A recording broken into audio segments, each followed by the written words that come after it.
رزق میں اضافے کے لیے ایک وظیفہ بتا رہا ہوں۔ اس سے پہلے گزارش ہے کہ میرا چینل سبسکرائب کریں، لائک کریں اور شیئر کریں، اور بیل کا بٹن ضرور دبائیں تاکہ آنے والی نئی ویڈیو آپ کے پاس آسانی سے پہنچ سکے۔ تو آئیں دیکھتے ہیں، رزق میں اضافے کے لیے ایک وظیفہ ہے، وہ میں آپ کو بتا رہا ہوں۔ رزق کے لیے دعا تو اللہ سے ہی کرنی چاہیے، وہی ہمارا خالق اور مالک ہے، وہی رزق دینے والا ہے، وہی اللہ ہے جس نے ہمارے رزق کا ذمہ اٹھایا ہوا ہے۔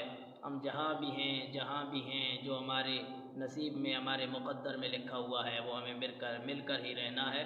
تو آئیں ایک وظیفہ بھی پڑھ لیتے ہیں۔ اول آخر درود شریف پڑھنا ہے، اور اس کے بعد 21 مرتبہ سورہ کوثر پڑھنی ہے۔ وہ صورت یہ ہے، انا اعطیناک الکوثر فصل لربک وانحر ان شانئک هو الابتر۔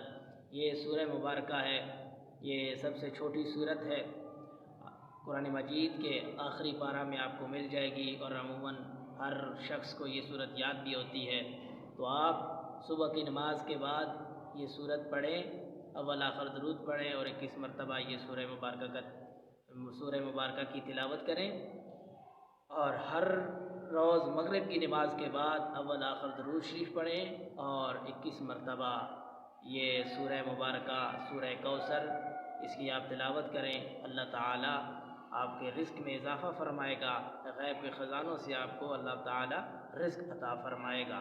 اللہ تعالیٰ ہم سب کو عمل کی توفیق عطا فرمائے، اور اللہ تعالیٰ اپنی بارگاہ سے ہی ہمیں مانگنے کی توفیق عطا فرمائے، اور ہر شخص کو اپنے غیب کے خزانوں سے رزق کے حلال عطا فرمائے۔